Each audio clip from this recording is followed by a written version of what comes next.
नमस्कार, आपका बहुत बहुत स्वागत है। तो आज हम उत्तराखंड के बारे में आगे अध्ययन करेंगे।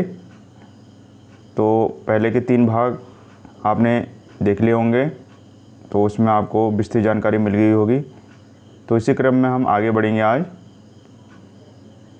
तो यह विस्तृत अध्ययन आपको कहीं ना कहीं जो विभिन्न प्रतियोगी परीक्षाएं हैं, जैसे PCS, RO, ARO, UTT exams और विभिन्न समूह ग के एग्ज़ाम में बहुत मदद करेगा। तो जानते हैं उत्तराखंड के बारे में। उत्तराखंड के ऐतिहासिक स्रोत। नवगठित उत्तराखंड का इतिहास अत्यधिक प्राचीन है।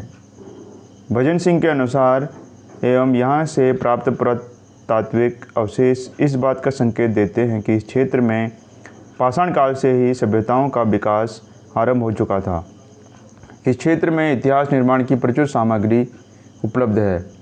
अध्ययन की सुविधा दृष्टि से हमने इसका विभाजन इस प्रकार किया है: अ साहित्यिक स्रोत, ब पुरातात्विक स्रोत। साहित्यिक स्रोत। उत्तराखंड क्षेत्र का प्राचीनतम विवरण रामायण और महाभारत में मिलता है। महाभारत के वन पर्व में गंगा द्वार हरिद्वार से भृंगतुंग केदारनाथ तक की यात्रा का वर्णन है। तो गंगा द्वार हरिद्वार से भृंगतुंग केदारनाथ तक की यात्रा का वर्णन है, जिसे इस यात्रा के मध्य पड़ने वाले कई स्थानों की प्राचीन महाकाव्यों के अतिरिक्त पुराणों से भी उत्तराखंड के इतिहास की प्रचुर जानकारी उपलब्ध है। ब्रह्म पुराण, विष्णु पुराण, वायु पुराण, अग्नि पुराण में इस क्षेत्र की तीर्थयात्रा से संबंधित जानकारी उपलब्ध है।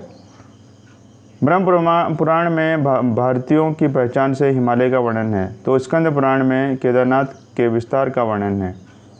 इसी ग्रंथ में वर्णित है कि नंदा पर्वत केदारखंड, गढ़वाल क्षेत्र और मानस खंड कुमाऊं क्षेत्र को विभाजित करता है।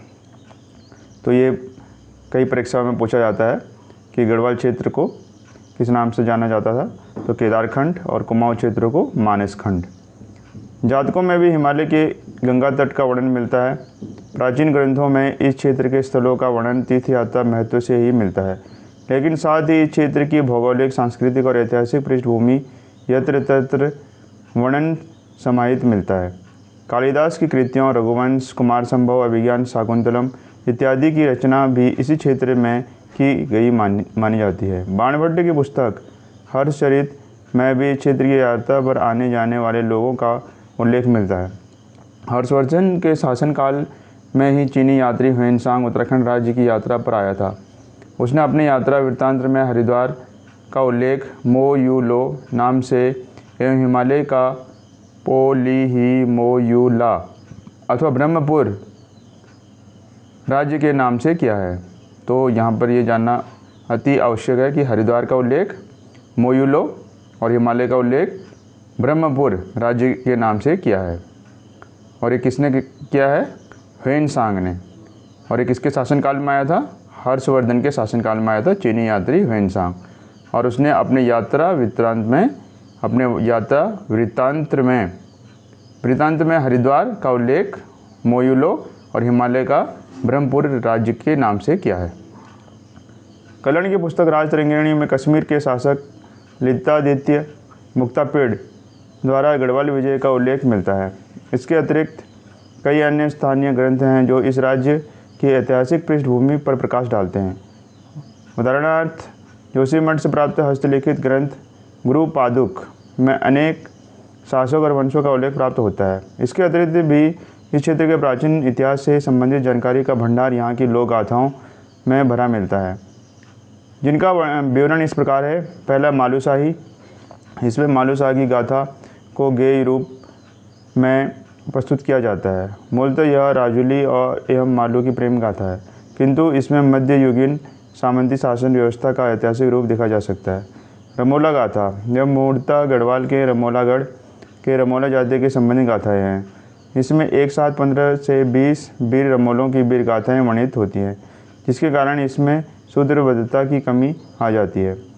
इसमें वर्णित बर्मी कंबल गाथा एक और रमोलों का संबंध नागवंश से जोड़ती है, तो उदा रौतेली की गाथा उनका संबंध श्री कृष्ण एवं पांडवों से स्थापित करती है। हुड़की बोल गाथाएँ मूलतः ये कृषि खेतीबाड़ी से संबंधित प्राचीन गाथाएँ हैं। इसमें महाभारत की गाथाओं के अतिरिक्त नागवंश से संबंधित गाथाओं का वर्णन होता है। जागर ये सामान्यतः लोक विश्वासों पर आधारित गाथाएँ होती हैं जिनका संबंध तंत्र मंत्र पूजन अथवा देवी देवताओं को नचाने से होता है। मूलतः यह प्रेत बाधा निवारण के मंत्र होते हैं।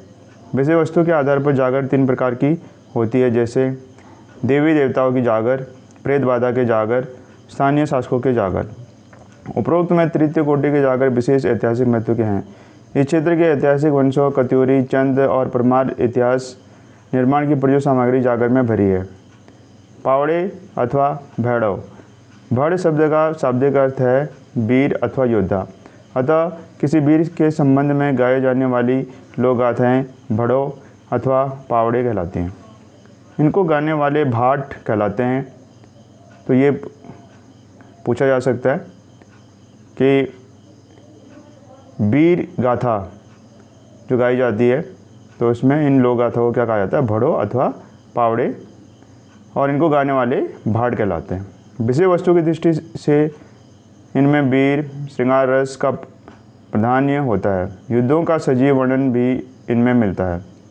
कुछ महत्वपूर्ण भड़ों इस प्रकार हैं: रमीचंद, विक्रमचंद, रानी रौत, सौबी रौत, राम्य, भूतो इत्यादि।